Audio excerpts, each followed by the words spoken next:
जय हिंद, नमस्कार आप सभी को। कैसे हैं आप सभी? करते हैं आज वापस क्वांट के मेंस लेवल के क्वेश्चन की प्रैक्टिस। तो देखते हैं।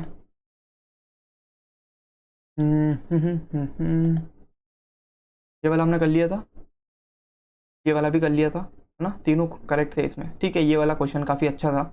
ये वाला देखते हैं। ठीक है, राजीव जी ने कुछ लोन लिया है, देखो। ठीक है, यहीं पे करते हैं फर्स्ट वाली वैल्यू। तो क्वांटिटी फर्स्ट को तो यहीं सोल्व करते हैं।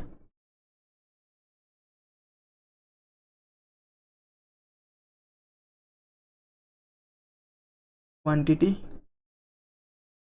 फर्स्ट। तो राजीव ने कुछ लोन लिया है सर्टेन अमाउंट पे, सर्टेन अमाउंट का लोन लिया है 20% की वार्षिक ब्याज दर पर, वो भी चक्रवर्ती ब्याज कंपाउंड इंटरेस्ट पर, एनुअली फॉर 3 साल के लिए उन्होंने कुछ लोन लिया है। 2 साल के बाद वो जो है 16,200 रुपये तो वापस कर देते हैं।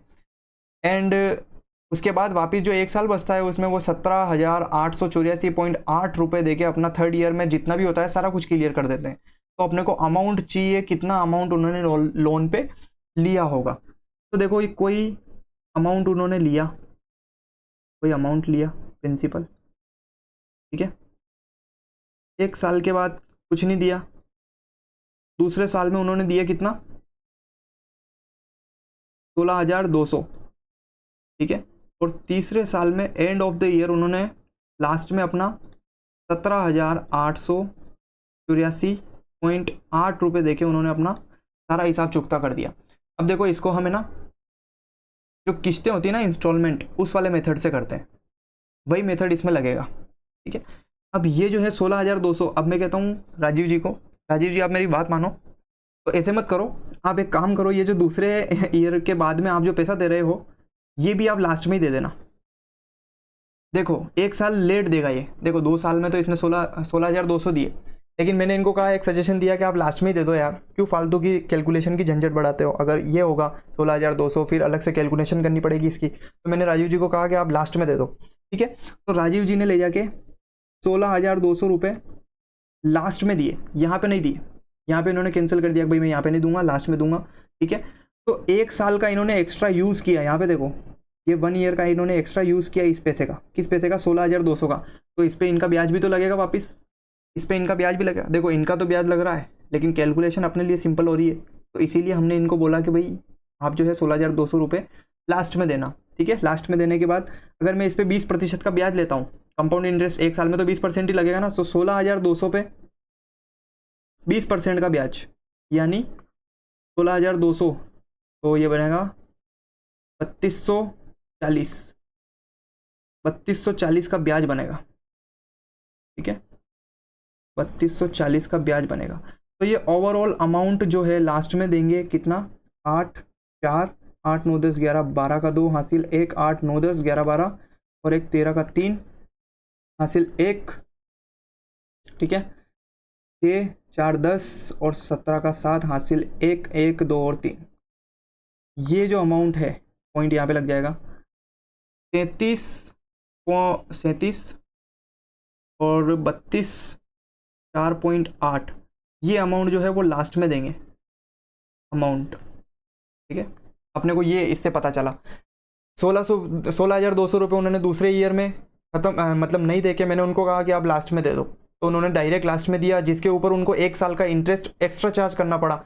1 साल का इंटरेस्ट 16,200 पे 3,240 बना, तो 3,240 रुपये देके उन्होंने लास्ट में 37,324.8 रुपये देके अपना सारा हिसाब क्लियर कर दिया। इतना उन्होंने ब्याज और प्रिंसिपल अमाउंट दोनों साथ में दे दिया। देखो यहाँ से उसने लोन लिया और ये जो अमाउंट उन्होंने जमा कराया, तो उसमें 3 साल तक का ब्याज लग गया, यहाँ पे भी ब्याज लगा, यहाँ पे भी ब्याज लगा, और ठीक है 3 साल तक का, एक तो यहाँ से यहाँ तक का लगा, यहाँ से यहाँ 3 साल तक का ब्याज लगा। 3 साल तक का ब्याज लगने के बाद उन्होंने 37,324 रुपये 324.8 रुपये उन्होंने लास्ट में जमा करा दिए। तो मैं देख पा रहा हूँ कि 20% का इंटरेस्ट रेट है और 3 साल पे वर्टिकल अप्रोच लगाएंगे तो 5 से पैसा 6 हुआ होगा पहले साल में, दूसरे साल में भी 5 से पैसा 6 हुआ होगा, 5 से पैसा जो है वो 6 हुआ होगा। तो टोटल कितना हो गया? 125 से पैसा हो गया 216। 3 साल बाद ये पैसा उन्होंने लौटाया अपने हिसाब से 20% के हिसाब से, लेकिन क्वेश्चन के हिसाब से अपने पास एग्जैक्ट वैल्यू क्या दे रखी है? भाई 37,324.8 रुपये उन्होंने दिए, तो 216 यूनिट की वैल्यू है, तो 3 7 3 2 4.8 216 अपने को क्या चाहिए, 125 की वैल्यू चाहिए, अमाउंट चाहिए ना जो लिया होगा, लिया हुआ अमाउंट ये है, ठीक है। तो निकाल लेते हैं इसको, किससे भाग करते हैं, 8 से करते हैं क्या, 8 एकम 8, 8 दूनी 16, 4 5, 8 से कट रहा है, 8 दूनी 16 और 8 साथी 56, इसको काटते हैं, 8 चौक 32, 32 5 3 8 पंजे 40, 8 छंग 48, 49 50 51 52 53 5 2 8 छंग 48, 49 50 51 52 4 8 पंजो 40 और 8 छंग 48, पॉइंट लास्ट में लग जाएगा। 9 से काटते हैं इनको, 9 तिया 27, 9 पंजे 45, 1 9 एकम 9, 9 पंजे 45, 1 बचा 6, 9 एकम 9, 5 और 1 6, 9 साथी 63 64 65, हाँ ये कुछ गलत कट रहा है क्या, 466 5.6 का भाग अगर मैं 9 से देता हूँ तो 518 बार कटेगा क्या, देखो 9 एकम 9 पंजे 45, 1 बचा 6, 9 एकम 9, 6 और 1 7, 9 8 72, 9 8 72 और 72 73 74 75, 9 चौक 36, तो ये बना अपने पास 518.4/3, और भी कट सकता है, 3 एकम 3 4 5, तीनों सातों 21, 3 दूनी 6 7 8, 3 8 24, 172.48, एक यूनिट की वैल्यू अगर मेरे पास आ गई 172.8, तो 125 यूनिट की वैल्यू कितनी हो जाएगी, 125 इंटू 172.8, तो मैं एक काम करता हूँ ना, इसको 8 से मल्टीप्लाई कर देता हूँ, 125 को 8 से मल्टीप्लाई और 8 से डिवाइड कर देता हूँ, तो क्या बन जाएगा ऊपर 1000/8 इंटू 172.8, इसको 8 से काट देता हूँ, 8 दूनी 16, 1 8 एकम 8, 9 10 11 12 4 8 45, 8 48, तो ये मेरे पास वैल्यू कितनी आ गई 216000, और पॉइंट लास्ट में लग जाएगा। तो फर्स्ट की वैल्यू मेरे पास आ गई है, क्वांटिटी फर्स्ट आ गई है मेरे पास 21600, ठीक है। नेक्स्ट देखते हैं क्वांटिटी 2, क्वांटिटी 2 की बात करते हैं।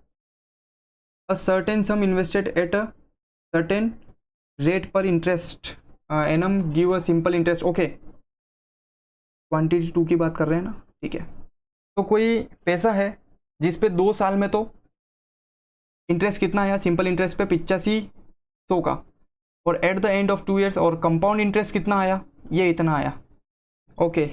तो एक नाइस अप्रोच इसके अंदर है, देखो 2 साल के अंदर 8500 का आ रहा है, तो फर्स्ट ईयर के अंदर कितना आएगा, फर्स्ट ईयर और सेकंड ईयर के अंदर कितना कितना ब्याज मिलेगा, फर्स्ट ईयर के अंदर कितना मिलेगा, बराबर बराबर मिलेगा ना, तो 2 चौक 8, 2 चौक 8 और 2 दूनी 4, 4250 और 4250, ये ऐसा ही मिल जाएगा। सीआई कितना मिलेगा, सीआई पहले साल एसआई सीआई दोनों ही सेम रहते हैं, तो पहले साल अगर सीआई इतना मिल गया तो 9350 में से अगर 4250 इधर मिल गया, तो दूसरे साल में उसको कितना मिला होगा, 5100 रुपये का इनको ब्याज मिला होगा दूसरे साल में, 5100 रुपये का ब्याज मिला, तो इन दोनों के बीच का डिफरेंस देखो ना आप, डिफरेंस देखो 5100 के और 4250 का कितना आ रहा है 05, और 850 रुपये का इंटरेस्ट इसमें आ रहा है, इंटरेस्ट के ऊपर इंटरेस्ट, ये इंटरेस्ट था, इसके ऊपर इंटरेस्ट के ऊपर इंटरेस्ट कितने का आया 850 रुपये का, कितने का आया 850 रुपये का, 850 रुपये का इंटरेस्ट आया है कितने पे 4250 पे, 17 पंजे 85, 17 17 17 34, 17 दूनी 34 और 6 7 8, 17 पंजे 85, 5 एकम 5 5 अंगो 25, तो ये अपने पास 1/5 यानी 20% की इंटरेस्ट रेट आ गई। तो मेरे पास ये जो आया है फर्स्ट ईयर का इंटरेस्ट, यही देख लेते हैं कि प्रिंसिपल पे 1 साल का इंटरेस्ट आया होगा यानी 20%, वो कितना आया है 4250, 1 जीरो से 1 जीरो कट गया, 2 एकम 2 2 पंजे 10, इसको 5 से मल्टीप्लाई कर दो, 0 5 अंगो 25, 2 5 दूनी 10 11 12 का 2 हासिल 1, 5 चौक 20 और 1 21, 21,250, 21,250 ये मेरे पास सेकंड वाली क्वांटिटी आ गई, ये मेरे पास फर्स्ट वाली क्वांटिटी थी। अब थर्ड वाली क्वांटिटी नेक्स्ट पेज पे देख लेते हैं, ठीक है। अमन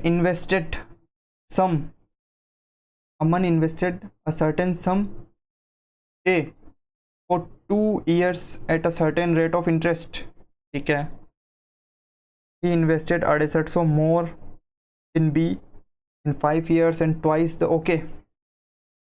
अमन जी ने जो है वो पी रुपये मान लीजिए इन्वेस्ट किए हैं 2 साल के लिए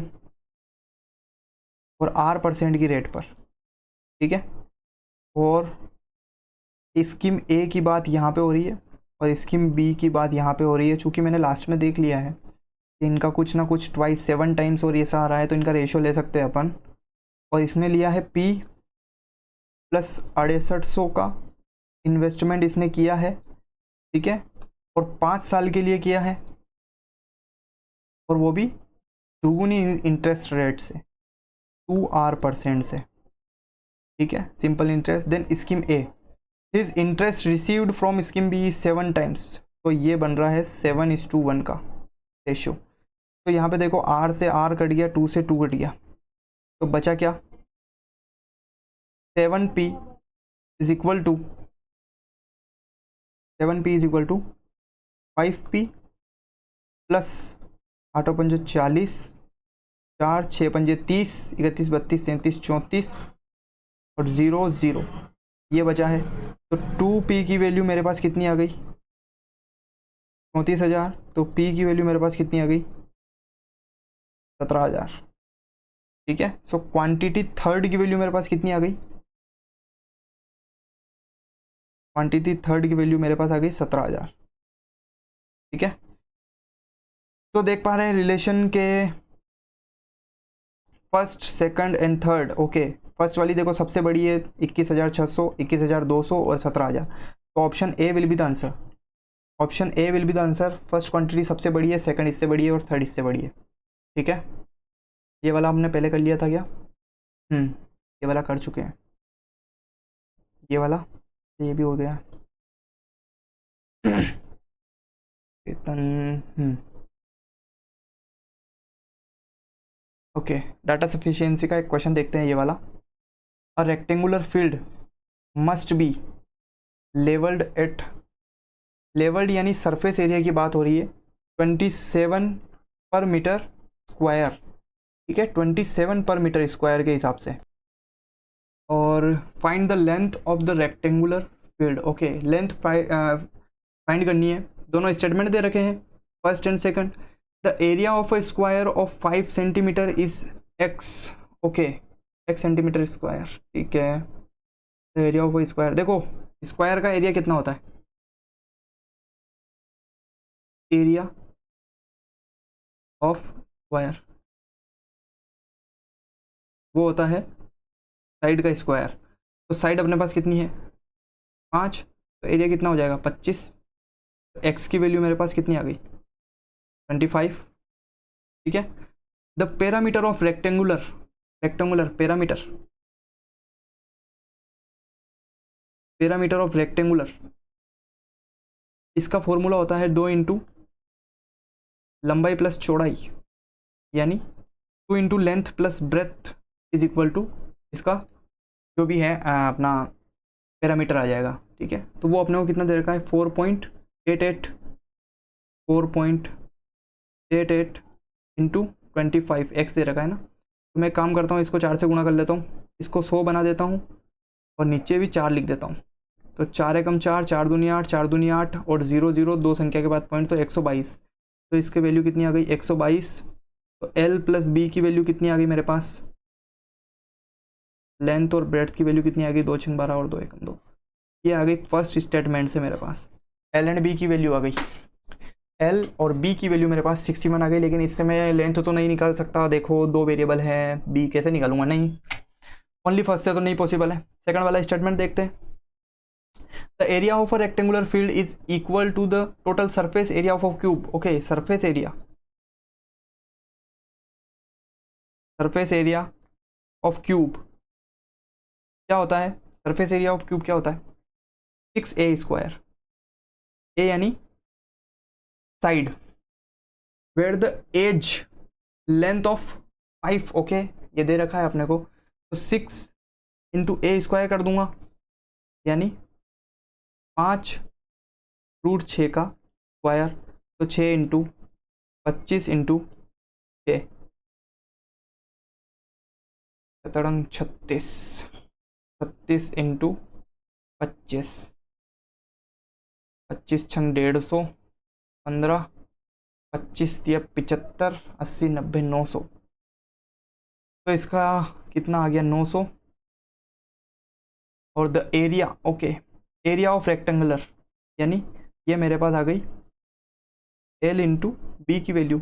एरिया ऑफ रेक्टेंगुलर क्या होता है, एरिया ऑफ रेक्टेंगुलर का फॉर्मूला होता है लेंथ × ब्रेथ, इसकी वैल्यू आ गई मेरे पास 900। ठीक है, निकाल सकते हैं दोनों से, क्योंकि अगर L + B है, दोनों का सम है और दोनों का प्रोडक्ट है अपने पास 900, तो अपन वैल्यू निकाल सकते हैं। और अब हम ये भी सोच सकते हैं ना कि एक वैल्यू बड़ी और एक छोटी आएगी, तो अपने को पता है ना कि लेंथ तो हमेशा बड़ी ही होती है।